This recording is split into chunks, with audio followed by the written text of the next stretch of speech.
And we're with Paul Draper. He's the director of the theater program at Sonoma State University. Is that the official title, director of the theater program? I'm actually director of the acting program. We do have a chair for the department, and there are directors for 4 different areas in theater arts. See, this is interesting. Okay, so there's theater proper, genus, and then the species you've got is acting. Exactly. Okay. Yeah.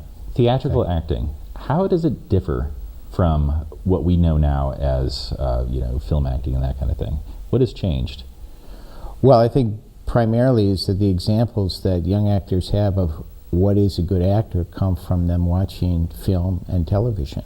Right. And we're used to saying things and then having the editing room determine the pace of the scene. You take a scene several times and then they cut it in. Like, viewers don't know, we've edited this 4 different times now, this conversation between you and me. And exactly, now it's clearly perfection. Taking out all the salty language. Right. That's right. I think that's the main thing. And young actors, when they're on stage, they have to define the pace of the scene because they're live. And they're used to seeing people taking pauses. And during the pause, the camera shifts from one face to another, from one thing to another. And they can afford the pause. On stage, they don't have that time. Right. The audience will go to sleep very quickly, and or think something's wrong, or think something wrong, think you dropped your line, something like that. So I think that's the main thing. And the other thing has to do with size, is that on camera, every little thing is picked up by the camera. The cliche, the camera never lies. Mm-hmm. It's also true that the human eye doesn't lie, and when it sees an actor being truthful on stage, the audience recognizes that. But I think it's easier for a young actor to think, I can bluster, I can bluff, I can be large, or I can be very small and pretend I'm in front of a camera and the audience won't notice. But in fact, the audience does. So finding that balance between truthfulness and size and presence, that's the main thing that I think a stage actor has to find. And those are habits I think they acquire that you have to help work them through. Sure. I'm sure that the habits that a 19th century or early 20th century actor had came from watching other stage performers. Current actors, the habits they have come from watching television and movies, and so working them through that is a big challenge. So theatrical acting, I would imagine, isn't necessarily striving for realism. Well, I think realism is a real tough word to talk about. It's kind of a style of theater. I would say that all theater is striving to be truthful in an imaginary circumstance. So whether you're doing I wouldn't call a musical a realistic play. Fair enough, yeah. But you have to be truthful to the material, you have to be truthful to the song, you have to be truthful to the circumstance. If you're doing a play that is more typically realistic, like Chekhov or Arthur Miller or someone like that, you have to be truthful to it, but we think of that as realistic. Yeah. Even Steve Carroll in The Office, you have to be realistic and truthful to the material. That's a great observation. There's a cute turn of phrase I like to use, which is sort of like one of those SAT analogy questions. So, like plot is to fact as truth is to story, right? And it seems to me that theatrical acting is in that realm of pure story, and that truth is something that you're trying to get your actors to find. Now, you direct them as well. I do, yeah. And do you find that when you're working with them on stage, do you ever rue, I should have taught them more? Or is it still a learning experience for them? There's a very big difference between working with experienced actors and working with college actors. But I think there's pluses and minuses on both sides. Young actors are so gung-ho, they haven't been through the experience of being told no a lot in audition. Mm-hmm. They haven't been cheated out of a paycheck yet. they're very hopeful, and so they're very willing to try it, to try it. And I think some experienced actors coming with knowing how to do it already, Right. which is shorthand. You don't have to teach them how to cross the stage. You don't have to teach them to project or to make sure their face is seen in Right. the that makes the rehearsal period shorter, quicker, more efficient, but also I think sometimes you get a little bit of jadedness. Interesting. But- Yeah. Now you've worked professionally with a lot of Yeah. actors, and I was looking at all the plays you've directed, which are, I mean, it's an endless list. Ending with, at least in the version I saw, Marie and Bruce by Wallace Shawn, which a play I quite like. Believe it or not, that was my first professional show. Oh, they was, flipped it, didn't they? Yes, Damn it, John. but it was many, many years ago in Yeah. Chicago. Yeah. yeah. So working in that milieu, you know, is it one of those deals where, as an instructor, you are still learning your craft as well, or Oh, certainly. Yeah. The more I do it, the more I appreciate that it's my students who are teaching me. right? They're teaching me how to get through to them. They're teaching me what the sensibility of the current time is. I'm many years older than most of my students, all of my students, I should say, and they're teaching me how I need to talk to them, and I'm teaching them what's in the material.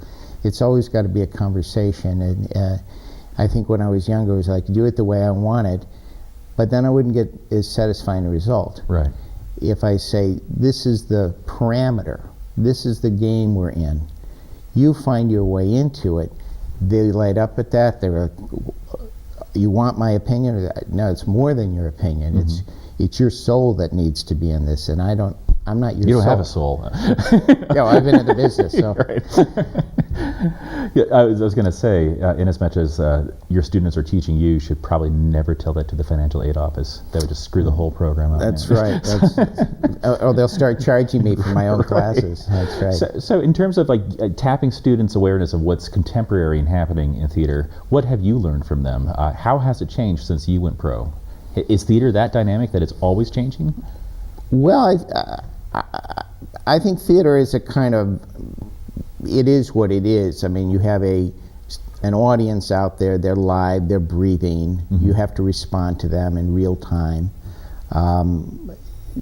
Whether you're in a huge house, like a 1,400 seat big house, or whether you're in a black box theater that seats 50 people, you still have to deal with that live entity, the audience. So I wonder, is it theater that's changed, or has the audience changed and their expectations of what theater is? I think the audiences have changed quite a bit. I think what audiences expect is a level of professionalism that perhaps when I was starting out, it was like, well, we expect you to be live theater actors. We don't expect you to have the perfect prop all the time. We don't think every hem has to be sewed up. But what you see on camera in film and television is so clean. Right. That I think that it layers a kind of expectation on the audience. That being said, I think young actors, any actor bringing an audience into a story, they will skip over some of that sort of clean professionalism and say, thank you for taking me along. And they lower in a way, they lower the expectation for... or maybe they forgive a bit, you know? Well, I'm not even sure it's forgiving. I think they kind of just say, I'm so involved in the show.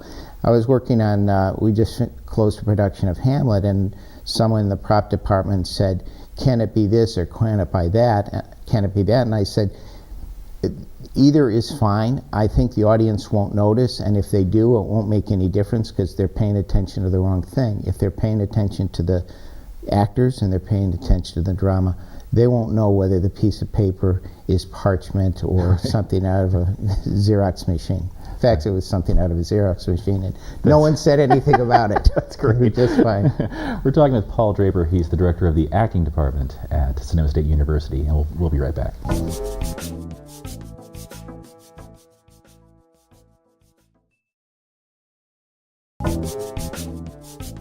And we're back with Paul Draper. He's the director of the acting department at Sonoma State University.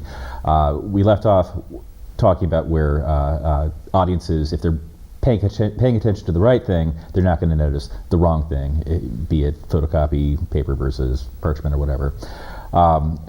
You got the right thing, though. You got a diploma on parchment, presumably. Yes. Hopefully not a photocopy on your wall in your office. From Columbia, am I right? Columbia University. Yeah. Let's go back in time and talk about that experience. So what years were you there studying theater arts? I was there in the mid-'80s. I think I started my program in '85 and completed in '88. And that's a really dynamic time for theater, especially in that area. Oh, so much. Off-Broadway was happening, like really beginning to... It was great. It was huge. And one of the things in my program is we had a connection with the Schoenfelds. Okay. So Friday afternoons, we'd go down to the Schubert Alley offices of the Schoenfelds, and we would just chat with Bernie Jacobs and Bernie Sahlins. We just talk. For the audience not hip to the Schoenfelds, who are they? I'm sorry, it's Jerry Schoenfeld and Bernie Jacobs. They were the top producers for the Schoenfeld for the Schubert organization at the time. That's great. So, well, why acting then? Why? What drew you there? Well, actually, when I went to graduate school, I went as a director, and my program actually didn't have an acting program associated with it. They trained directors and playwrights and managers. And the vision of the program at the time, it's changed now, that now they have a full-fledged acting program, was that there are hundreds of actors in New York. You'll find the actors. But it's very easy for a writer or a director to get swamped in a program where there are hundreds of actors and a handful of directors. So it was a very strong vision. We got to work with some really top professional directors and writers and actors in New York. We were exposed to what was going on, for everybody from Robert Wilson to Joanne Akalitis, to Jerry Zaks. We were exposed to really good work at the time, and we were challenged enormously in the classroom.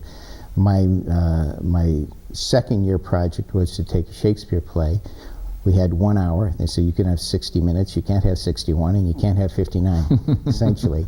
But you have to do every scene in the play. Wow. That's a challenge. Could you reinterpret the scenes? These are 5-act plays usually. Were you able to cut and chop? Well, we had to. Yeah. It had to. So it wasn't just fast. It was just. No, it wasn't fast. I suppose you could do it that way, but it was cutting lines. But you couldn't cut a scene. So a scene might be just a cross, but you had to convey in the cross the meaning of the entire scene, and that was a tremendous challenge. And another aspect of it was we didn't have designers, so they hooked us up with the School of Architecture, and they would assign a graduate student in architecture to design our set. They taught us about space, and they taught us about not thinking about the convention of the theater, and we taught them about you have to work with time. Right. You only have this amount of time. And it was a tremendous collaboration, one of the best experiences I've had. And so when it comes to theater directing, given what you've learned, is it an interpretive art? Is it a form unto itself? I would say so. Yeah. There are people who say directors are there to serve the project, to serve the writer. That they're technicians sometimes. Yeah. To some degree. Yeah. But I think if you're not interpreting, then you're not really in the room. You have to make choices. And I always thought, well, you could do a production of Macbeth with 5 different directors and have each one of them do a different act, and you would see how different directors approach the same material. Right. My job as a director is to allow the audience to see the world as I see it. I have to work with actors. I work with designers. I work with producers, and we collectively shape it. But I've got to be the person who says this is the way we're going. So it seems, though, in that regard, it's almost like the auteur theory of cinema. So in as much as there's a presumption that the play is the thing, right? So it's a writer's medium. Theater's a writer's medium to a degree, or there's a perception, at least that I've developed, that it is. And then film, at least in the 60s and 70s, kind of turned that around and said, well, these are the raw materials, but it's the director's vision, ultimately, right? It seems like you're in that kind of space where, yes, the play is a thing, and here are some actors, but now here is a vision that I'm using these elements to project through or with.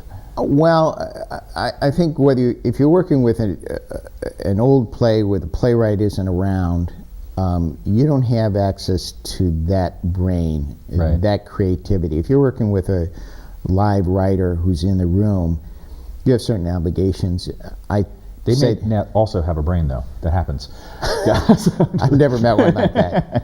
But I mean, I say to my students, you owe the writer their lines. Right. You can't change their lines. You can't say, I'm going to interpolate this or drop it or rewrite that. Mm-hmm.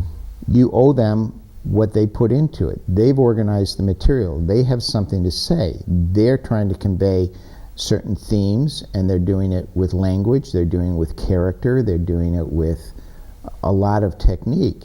And it's not for me to say, hey, that doesn't count.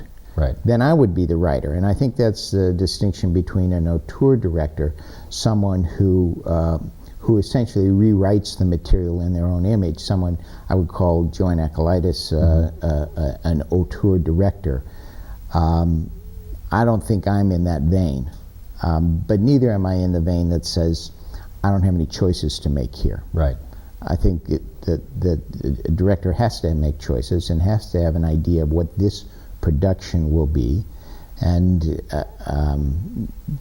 the newer the play, the more you have to follow the lead of the director. I mean, the writer. Right, because that's all you've got to work with. That's right. Yeah. And you can destroy a play that's a beautiful play if you're not listening to the writer.